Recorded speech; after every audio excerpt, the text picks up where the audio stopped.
Salam tani selalu berinovasi. Ada beberapa pernyataan mengenai kalau tanaman padi yang di pinggir pematang itu akan lebih bagus. Betul, saya setuju, cuma ada beberapa yang perlu diperhatikan. Yang pertama, jarak antara pematang dengan tanaman padi itu tidak begitu dekat atau tidak begitu menempel. Dan itu pastinya dia ada jarak akar untuk masuk ke dalam pematang. Dan ketika menempel ke sini, dia akan sesak ya, kalau bahasa orang hidup atau manusia itu akan sesak, sehingga berkembangnya nanti akan sebelah, membundar sebelah. Terus yang kedua, ketika pematangnya itu bawah atau rendah. Dan bagaimana kalau di perbukitan, malah biasanya yang dekat pematang itu yang kurang bagus. Nah, tapi mensiasatinya bagaimana di pinggir pematang atau di antara padi dengan pematang, ininya jaraknya itu dibikin saluran atau dibikin agak dalam, sedikit agak dalam. Bagusnya itu diberi pupuk kandang seperti ini. Bagusnya dibeli pupuk kandang biar dia bisa leluasa atau tanahnya menjadi poros, itu akan lebih bagus.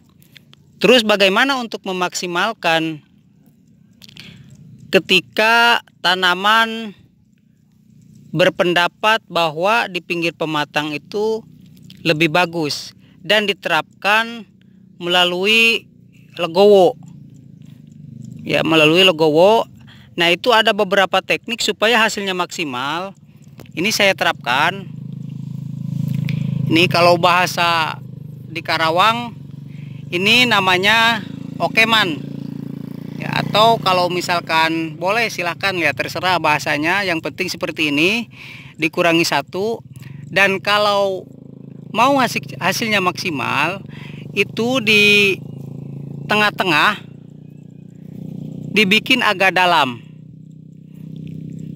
Alasannya untuk menyimpan beberapa unsur hara yang terbawa oleh air ataupun menahan aliran air untuk membuang.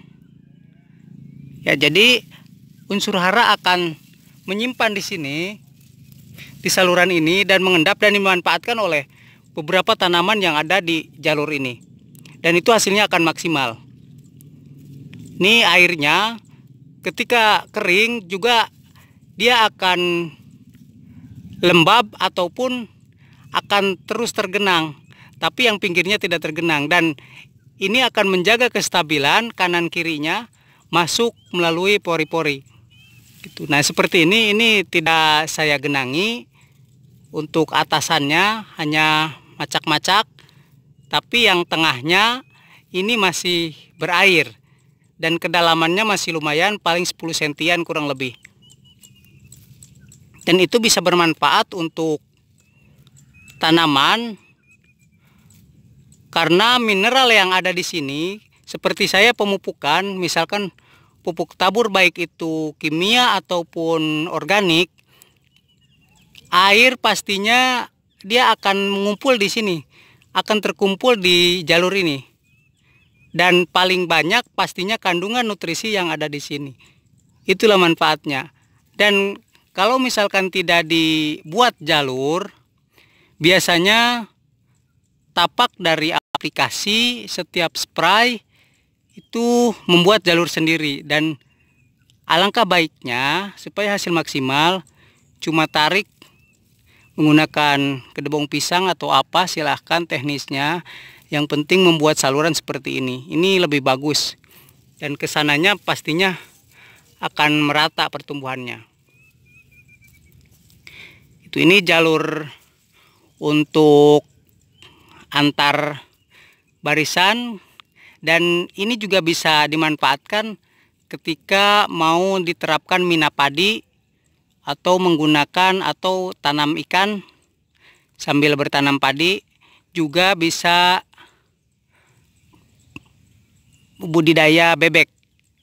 Ya, kalau budidaya bebek biasanya kalau padinya sudah seperti ini, dia akan masuk ke jalur yang seperti ini, yang dulu sudah saya terapkan untuk budidaya bebek sama padi. Itu bagus sekali.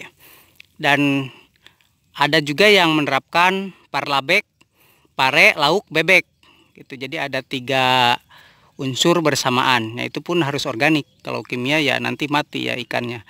Dan saya juga ini belum tahu pupuk kandang saya yang buat, kayaknya untuk ikan mungkin bisa mati kalau ikan mas. Kalau jair masih tahan lah kayaknya untuk nila. Nah, untuk saudara kalian silahkan ketika ada jarak seperti ini, silahkan dibuat saluran kemalir ya. Oke, sementara itu semoga bermanfaat.